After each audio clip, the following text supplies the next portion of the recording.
Right. బీఆర్ఎస్ను రాష్ట్ర ప్రజలు మర్చిపోయారట.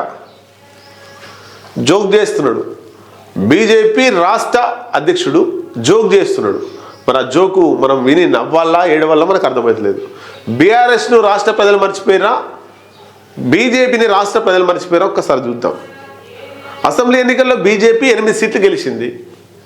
ఆ తర్వాత పార్లమెంట్లో 8 సీట్లు గెలిచింది. రాష్ట్రంలో సగం సీట్లు గెలిచింది. కాంగ్రెస్ సగం గెలిస్తే బీజేపీ సగం గెలిచింది. బీఆర్ఎస్ 0. అప్పుడు అనాల్సినటువంటి మాట ఇది ఇప్పుడు అంటుండు. ఇప్పుడు చూస్తే సర్పంచ్ ఎన్నికలలో ఇండిపెండెంట్ల కంటే దిగజారిపోయింది బీజేపీ పార్టీ.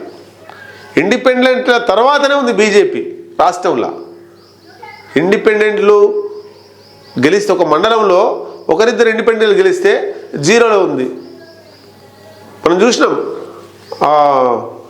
ఆయన పేరు అచ్చంపేట గువ్వల బాలరాజు కాన్స్టిట్యూన్సీలో 2వ 3వ గెలిచిర్రు. అర్రు రమేష్ 1వ 2వ 3వ గెలిచిర్రు. అచ్చంపేటలో 4, వర్ధనపేటలో 2, సైదిరెడ్డి శానంపూడి సైదిరెడ్డి 0.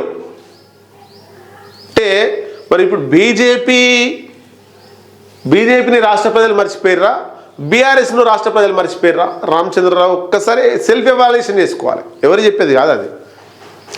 తెలంగాణలో ఆ పార్టీకి భవిష్యత్తు లేదట. ఇక బీజేపీకే ఉంది, ఆ పార్టీకి భవిష్యత్తు లేదంటారు. రాష్ట్రంలో ఓటీపీ రాజకీయాలు చెల్లవు. కేసీఆర్ బయటకు రావడం అలాంటిదే. కాంగ్రెస్కు ప్రత్యామ్నాయం ఆ పార్టీయే. బీజేపీ కార్యకర్తలను వేధించడానికే విద్వేషపూరిత ప్రసంగ బిల్లు బీజేపీ రాష్ట్ర అధ్యక్షుడు రామచంద్రరావు అట.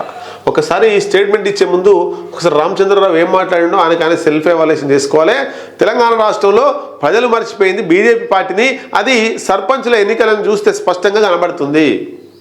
సర్పంచ్ ఎన్నికలను చూస్తే స్పష్టంగా కనబడుతుంది. బీజేపీని మర్చిపోయారు తెలంగాణ ప్రజలు, బీఆర్ఎస్ పార్టీని కాదు. ఒకసారి ఆ స్టేట్మెంట్ ఇచ్చే ముందు ఒకసారి ఎవాల్యుయేషన్ చేసుకోవాల్సినటువంటి అవసరం ఉన్నది.